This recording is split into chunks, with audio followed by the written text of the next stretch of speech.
Tu prends Jean 10, considère les versets 32, Jean 10, 32, jusqu'au verset 38. Jean 10, 32 à 38. Lisons au nom du Seigneur. Jean 10, du verset 32 jusqu'à 39. 38. Jésus leur dit, je vous ai fait voir plusieurs bonnes œuvres venant de mon Père. Pour laquelle me lapidez-vous?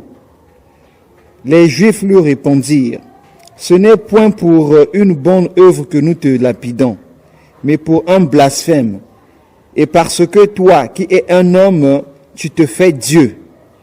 Jésus leur répondit, n'est-il pas écrit dans votre loi? J'ai dit, vous êtes des dieux.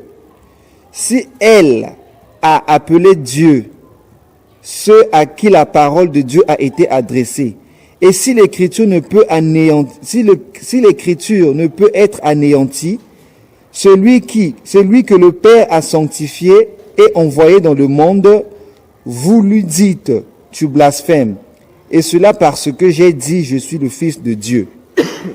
Si je ne fais pas les œuvres de mon Père, ne me croyez pas. Mais si je fais, quand même, vous ne me croyez point. Croyez à ses œuvres, afin que vous sachiez et reconnaissiez que le Père est moi, le Père est en moi et que je suis dans le Père.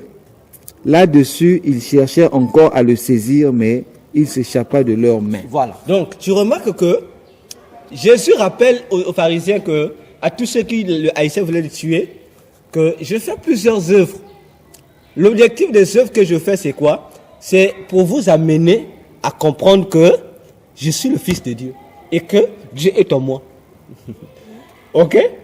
Autrement dit, je viens pour inaugurer la nouvelle alliance dont j'avais parlé à vos prophètes, pour vous faire comprendre que j'avais dit que je devais faire une nouvelle alliance avec vous. C'est pour amener ces gens-là à comprendre le commencement des choses. C'est pourquoi tu vas remarquer, Jésus disait, je suis la lumière du monde. Mais si la lumière du monde, Genèse nous dit qu'au commencement, pour que Dieu puisse commencer à créer, à donner une forme à la terre, il a fallu que la lumière soit. On dit que la lumière soit et on dit et la lumière fut. Ok?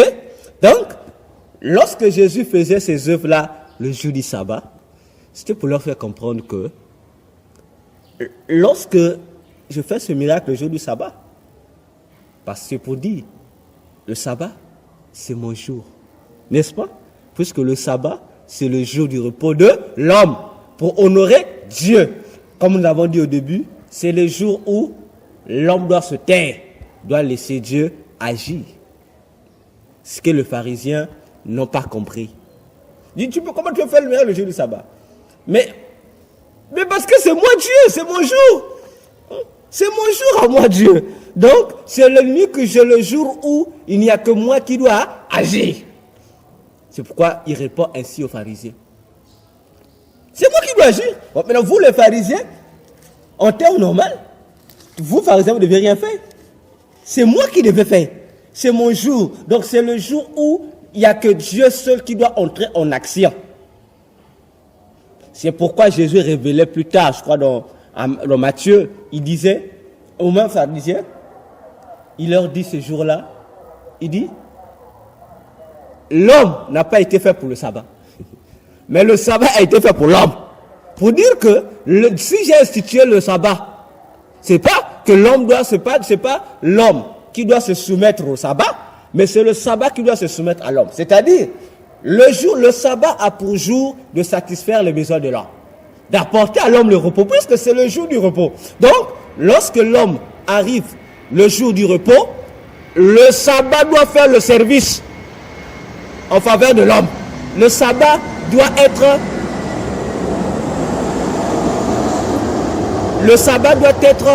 le partage de l'homme. Il doit faire le bonheur de l'homme. Ok? Nous allons finir par un point pour expliquer les mystères des jours. On va prendre un passage, on va comprendre ce mystère que les psaumes nous expliquent.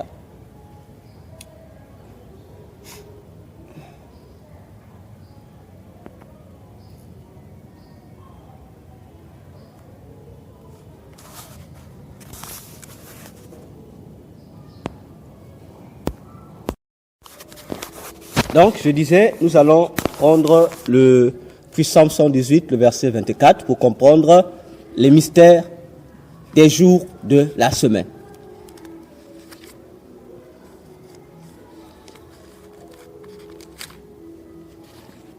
Psaume 118, le verset 24.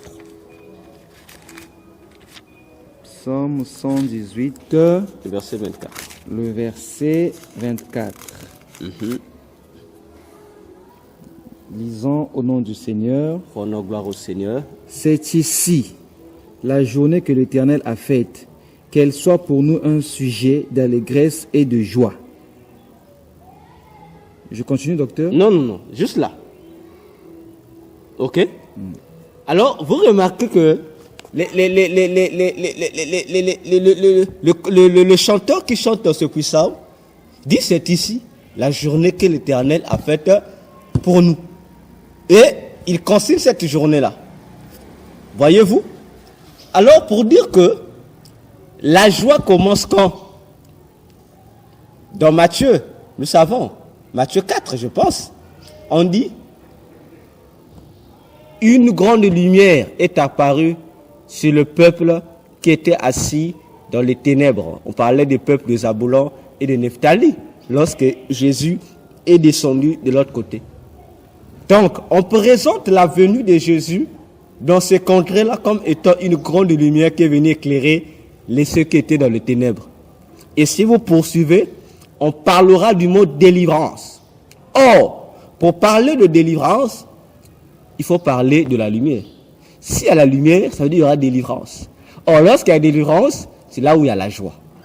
Raison pour laquelle le sabbat, c'est une journée que l'Éternel a faite pour notre joie, pour notre repos, pour notre libération, pour notre joie, tout ce qui concourt à notre bonheur. Voilà la pensée du sabbat dans l'Ancien Testament. Et dans les jours qui suivent, nous allons expliquer le sabbat dans le Nouveau Testament. Quelle est la vraie signification du sabbat dans le Nouveau Testament? Que Dieu vous bénisse. À la prochaine.